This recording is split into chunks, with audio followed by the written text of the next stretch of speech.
Hello and welcome to this Pierce County Library System video program. My name is Matthew. I work at the South Hill Public Library.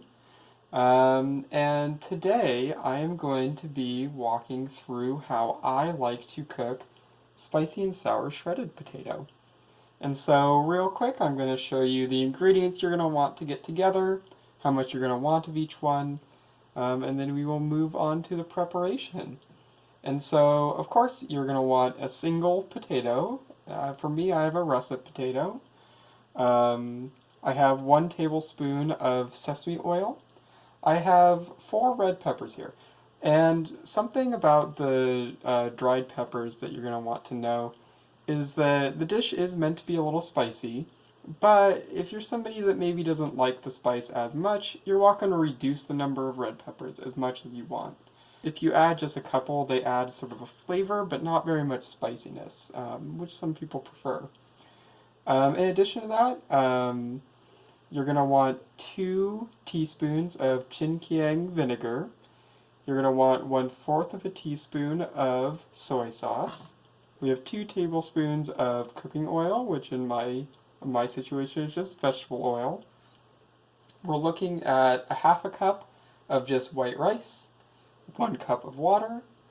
In addition to this, we have 1 teaspoon worth of sesame seeds, a 1/2 teaspoon of salt, and a 1/4 of a teaspoon rather of Schezuan pepper. And the Schezuan pepper is a little interesting. It's a really important ingredient in a lot of Schezuan cooking.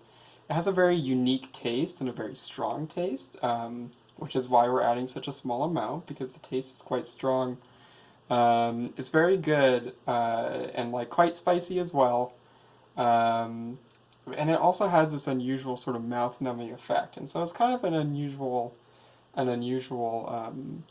ingredient, but super important for what we're going to be doing today. Yeah, so let's go ahead and get started on the dish, okay? So now I've gone ahead and combined a few of our ingredients for us to use later.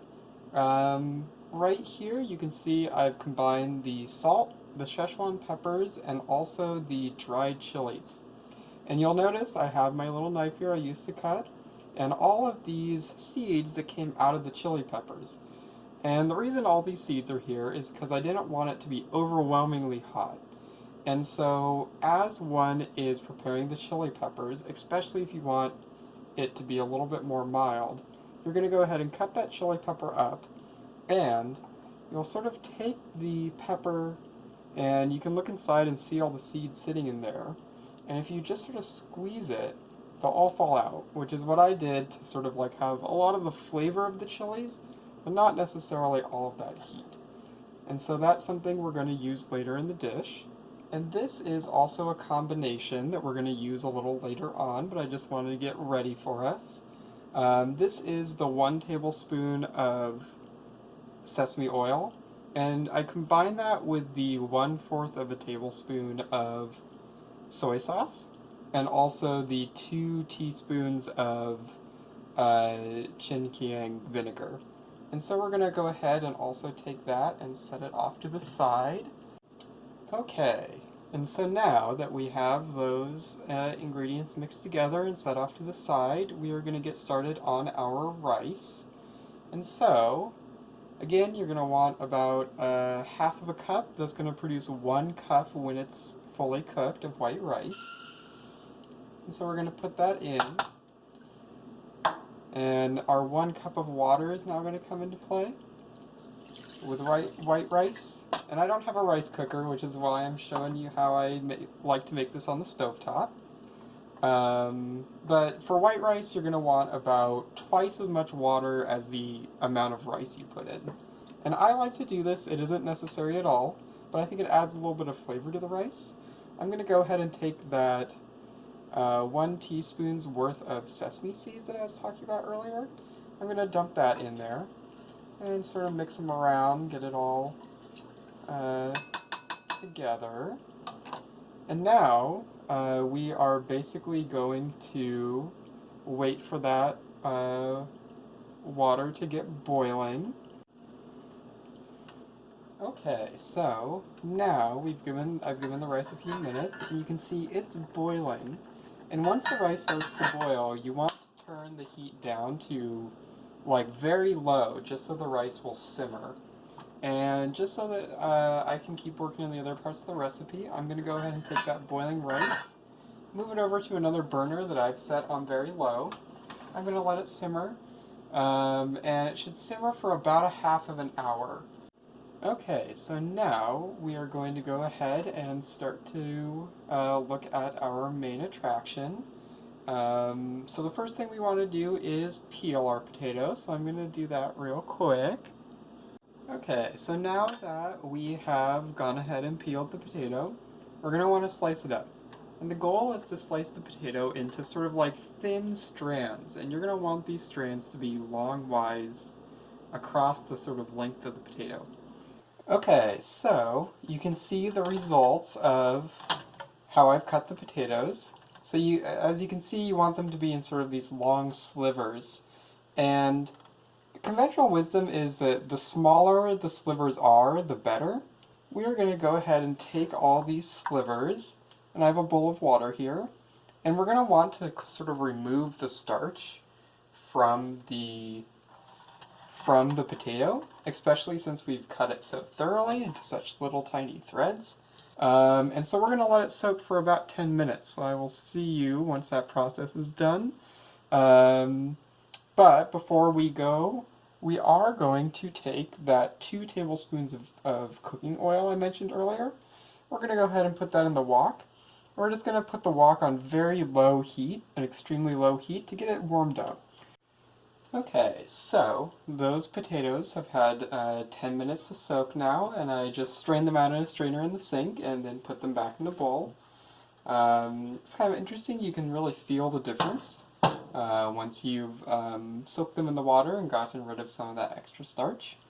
And so now we're going to go ahead and turn our wok up to medium to high heat. We're going to get all those potatoes in there. Give it just a little bit of a shake.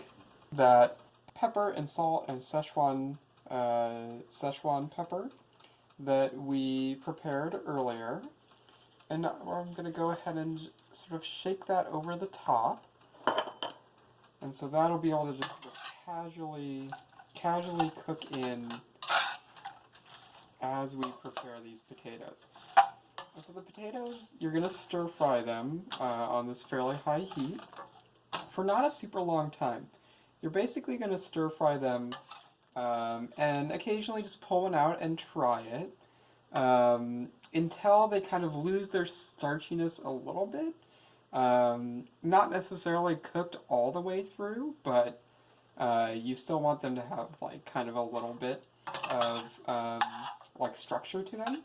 But you're going to get them fairly close to cooked all the way through. Okay, so we are getting right to the end of cooking the potatoes. So I'm going to go ahead and turn the heat off for the wok. And once I turn that heat off, give it just a few seconds. And then we're going to grab that sesame oil, vinegar, and soy sauce that we mixed earlier. We're going to go ahead and pour that in. And we're going to toss it just probably 2 or 3 times. And the reason for that is the vinegar will burn off real quick. So we're just going to kind of get that in there, but like reduce the heat. And we're going to go ahead and take that rice from earlier. We're going to go ahead and place the rice in our serving bowl.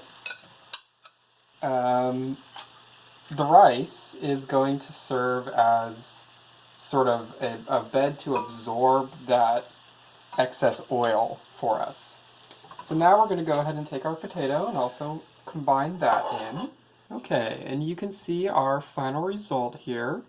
Thank you very much for stopping in and watching this sort of walkthrough of how to make spicy and sour shredded potatoes.